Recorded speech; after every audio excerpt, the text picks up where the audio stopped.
All right, so we are live. I'm Kara Newhouse with Lancaster Online, and today I am interviewing Dana Goldstein, who is a journalist that has been covering public education since 2007. She's written for publications such as The Atlantic and Slate, and is now a reporter with the Marshall Project. Correct me if I got that wrong.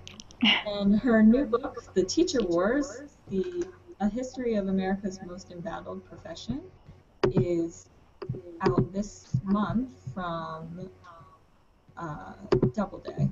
So welcome to Lancaster Online, Dana. Thank you, Kara.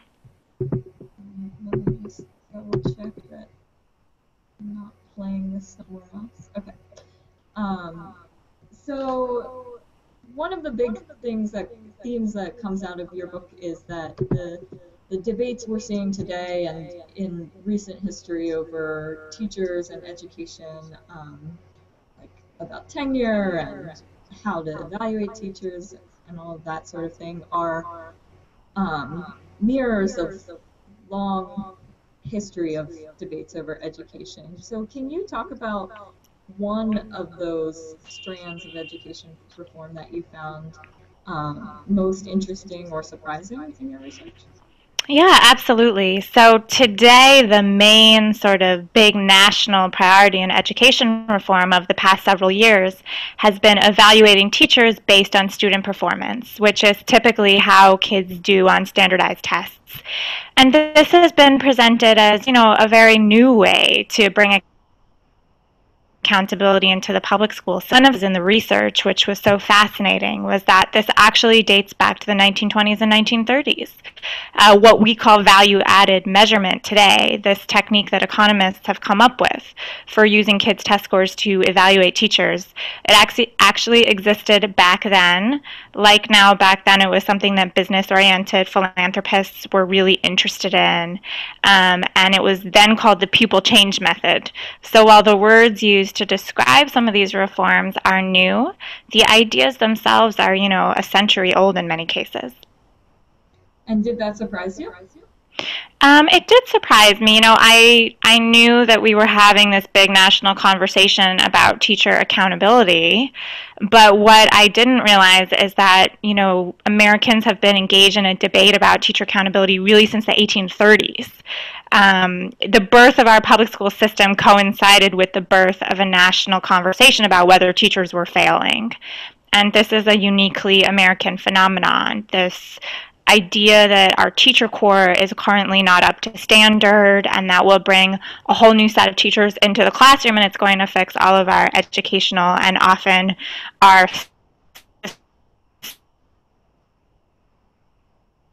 societal problems of 5 years.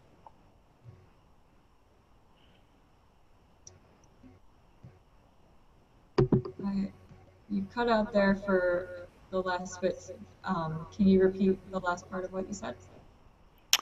Sure. Not sure when I cut off, but I was just making the point that, this debate we have about teacher accountability, this conversation about whether teachers are failing is something that really goes back 175 years. What are some of the lessons that you see from that ongoing debate about whether teachers are failing? Do you think that's true today? Yeah, I think I take a look at the performance of American kids in the book and consider teacher quality broadly across the country, and there's absolutely room for improvement. We know American kids are doing about average compared to their counterparts abroad, and we know high poverty schools in particular are struggling. And so, of course, there's room for teachers to improve. But what I learned from doing the historical research is that what we've never tried in the United States is bottom up reform, in which we look at what excellent teachers are actually doing in the classroom instead of these big top-down conversations about teacher failure and threats to fire teachers and punish teachers. What about looking at what the best teachers are actually doing every day with kids and making sure they have the opportunity to teach other teachers those strategies? You said we've never done that kind of large-scale bottom-up reform. Has it been advocated? You know, there's always been smart people who've thought that is the way to go, but the policy conversation, the political conversation has never paid attention to that. But I'm hopeful right now and optimistic, and the reason why is because I think the big push that and then President Obama did on has raised so many questions among parents and the public more broadly that this particular reform movement that we're in now may have kind of jumped the shark. And I think that, you know, we're in a moment right now where I'm encouraged that people are looking for new solutions. Mm-hmm. Let's talk about some of those pushes that we're currently in with education reform. So standardized tests. What are the roots of that movement, and how did they play out in today's controversies? Yeah, no, that's a great question. So Americans have always been fascinated by standardized tests. Going all the way back to the 19th century, there were crazes for different bizarre types of testing. In the early 20th century, the type of testing that was most popular was IQ testing, actually, and using IQ or, you know, supposed intelligence testing to track kids into either an academic or a vocational path. Today, we have a focus on achievement testing, which is supposed to be tied to the children are actual. People would date, I think, our current achievement testing mania back to A Nation at Risk, which was President Reagan's big report, came out in 1983, argued that American schools were failing, came up with a lot of potential solutions, including paying teachers more, but that was not actually implemented. What was implemented in the wake of A Nation at Risk was states more and more created these big standardized testing programs in order to measure schools. So we're still kind of living with the legacy of that movement today. Mm-hmm. What are the lessons that you see there and some of the recommendations you make regarding standardized tests? I mean, I think testing has helped us in a way actually visualize. So now that we have all this data on student performance, we can actually see, you know, how are English language learner children doing, how are African American children doing, how are special education kids doing. This is really important. I think any functional education system does include testing, but the question is how we use testing. And what I advocate for in the book is testing should be considered a research tool. It should be used to figure out what kids know and don't know so that we can better target instruction towards students. When you build adult incentive systems, adult accountability systems that fire, hire, relate, punish adults according to kids' test scores, what you see historically again and again is that the test score becomes less and less meaningful because the adults in the system prioritize the tests above your type of education that most parents want for their kids and that most of us believe is so important. So yes, testing to see what we need to do to help kids. Yes, testing as a research tool. Beware of testing as an accountability measure. Yeah, I found that interesting about the book because you do start off in the intro saying that, you know, there's too much testing, but your conclusions aren't in that area aren't just abolish testing, and you don't, as you well know, covering education, you don't see a lot of middle ground in that topic. So that was nice to see.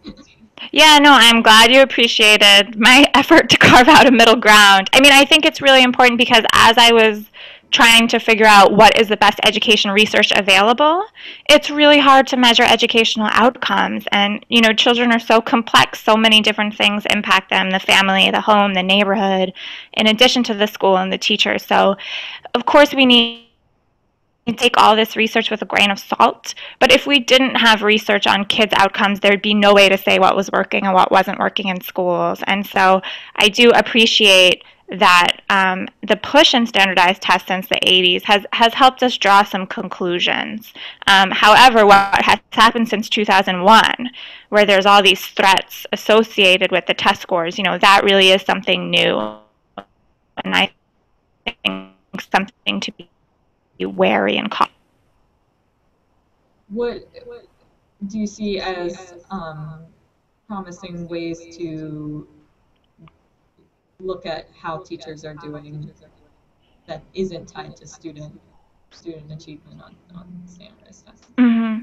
Well, almost every school does, classroom observations of teachers where the principal will go into the classroom and see what the teacher is actually doing with kids.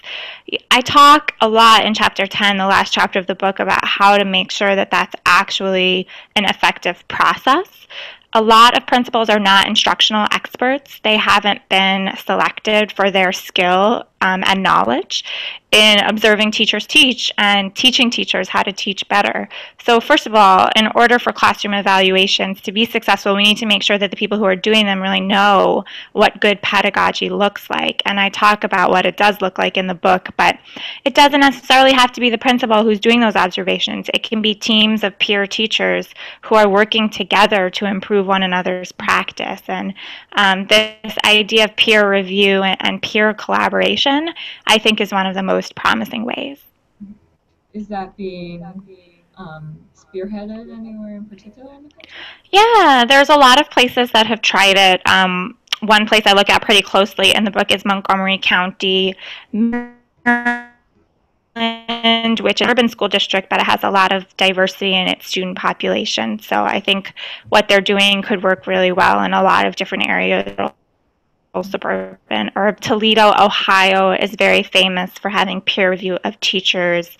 So there's a lot of places that have tried it. And it's a promising model that I think deserves to be implemented more widely. It's good to have examples, not just theories. So thanks for sharing that. Teacher evaluation is also close to the realm of debates over teacher tenure, which is, you know, a much maligned and much fought for thing that teachers have. So can you talk about some of the roots of that and why they have it if it's necessary? Yeah. So the first state to pass a teacher tenure law was New Jersey in 1909. And teacher tenure was an idea borrowed at the time from Germany. American education reformers looked over at Germany and they noticed that teachers there were considered more respected by society. And they thought, oh, well, look, German teachers have tenure. Let's try that over here. Maybe that can offset the low pay and convince great people to do this job. So it's something that reformers and teachers' unions actually agreed about at the time. Another thing that was happening to teachers in the early 20th century was that teachers were getting fired for a lot of really silly reasons, because they were pregnant, because they were African American, because they had a political position that was at odds with the mayor. So we saw these retaliatory, racist, sexist, conformist firings of teachers. And so a lot of sensible people believed that teachers needed, greater protection. And that's the roots of tenure. Of course, almost as soon as tenure becomes a reality, it becomes really controversial, because what people realize is that it doesn't just protect the teachers we want to protect. It, can protect also teachers who are just bad at their jobs. So that's the roots of tenure. We're still having the same debate today that people had about tenure in the 20s and the 30s and the 60s. It comes back again and again. And what do you see as the way forward on that issue? Well, the conclusion I came totally sure how I felt about tenure when I started the book. The conclusion I came to is that it does make sense for teachers to have due process, which means that if a principal wants to fire a teacher, they actually have to gather evidence that the teacher is not a good teacher and present it toward some sort of neutral arbitrator who's going to make a decision. The reason why it makes sense for teachers to have that protection is because we see that teaching is such a politicized job. I report in the book on a school called Crenshaw High in LA, where teachers were in opposition to a reform agenda that was getting pushed on them by the superintendent, and many of them were let go. And these were teachers who were considered exemplary. One was the head of an award-winning debate team. Another one had a big record of success bringing new technology into the school. it's naive to say that these sorts of retaliatory firings of teachers could not happen today. However, in practice, teacher tenure often means that it can cost the school, of needed of a bad teacher. And what I argue for in the book is to streamline that process. There can't be so many appeals and so many delays in the process that it becomes effectively impossible for a principal to get rid of a bad teacher with all the other responsibilities that principal also has to take care of day to day. It has to be something manageable, that a principal can actually feel that they can do relatively, in a fair amount of time. It shouldn't really take, more than a few months to gather the evidence, present it. If the teacher's been given a chance to improve, how do you look at the decision quickly? What about teacher pay? Also, a very hot issue. And I know you write in the book about the feminization of teaching and how that affected teacher pay. Can you talk a little bit about that and where teachers are at? You give some interesting comparisons where teachers are at in pay now. Mm-hmm. So back in the 19th century, when education was becoming compulsory for the first time, meaning that parents didn't have the choice whether or not to educate their children, they had to send them to school. Policymakers back then realized that you could pay women about half as much. So they wanted to make sure that teachers would be female, because this was going to be much more affordable in terms of taxes. So what you see is that the idea of teaching as a low paid really job, very closely to job dominated. And if we look at teacher pay today, the median is about $54,000 per year. And I compare that to, it's kind of similar to a police officer. It is a lot lower than, say, a dental hygienist. A dental hygienist can earn $77,000 per year. In some big cities, including where I live in New York and Washington, D.C., a teacher can strive to earn a six-figure salary, but it often takes many, many decades to get there.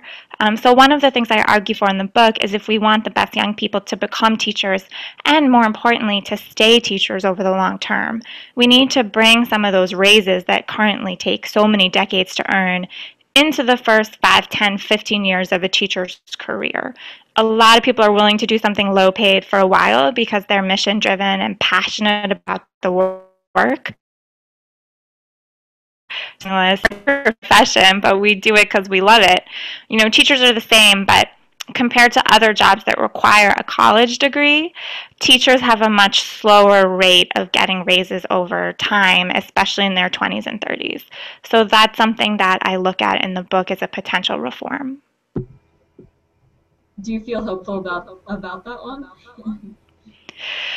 Well, that one requires compromises on both sides. So teachers' unions have tended to really support this seniority pay connection, the idea that the main way of earning more money is to just keep doing it longer and longer and longer. So I think they need to be flexible on that.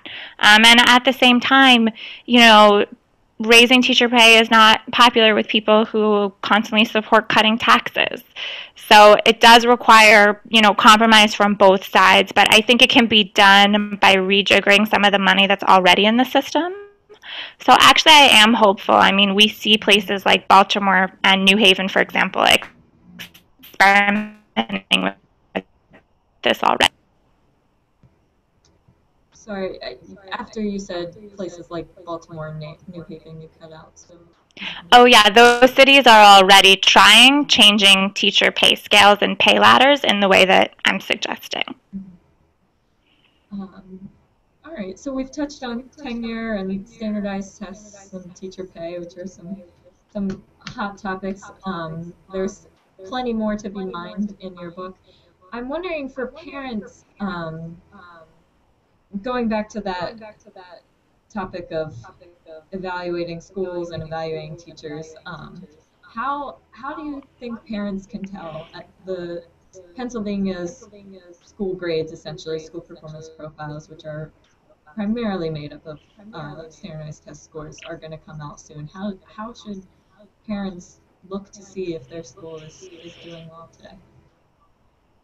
That's a really good question, and such a tough question for many parents who often don't have a lot of choice in where they send their kids to school. So I always do encourage parents to look beyond test scores.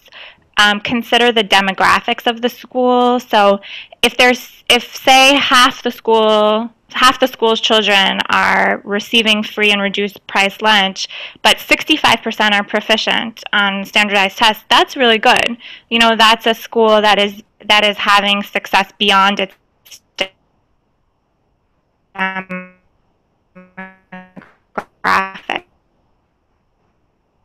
And I think that's a sign has a stress. But don't just, walk through a tour of the hallways. Try to actually get into the classroom. See how the teacher is teaching.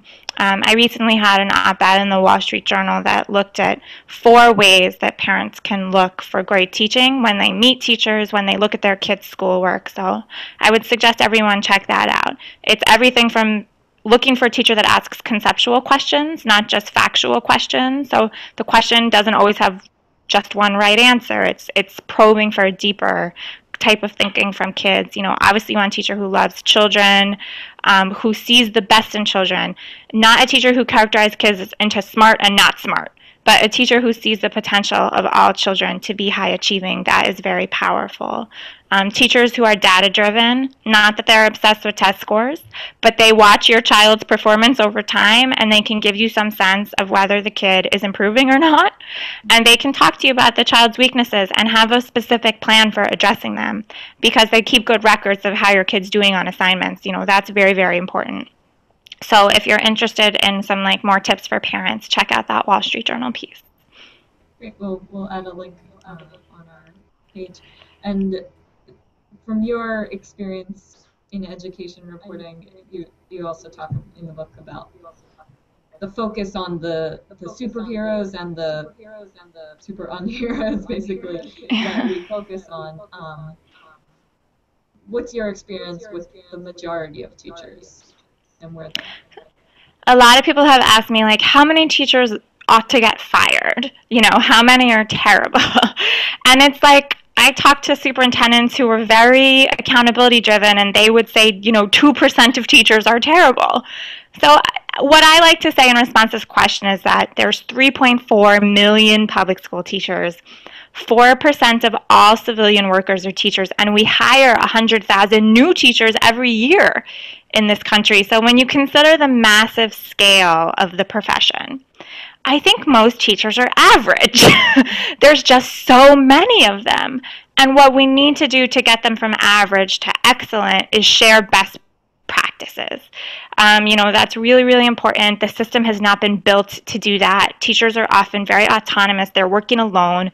They don't have the opportunity to interact too much with other adults. The way their workday is structured, they spend so much time in front of kids, not enough time, planning, collaborating,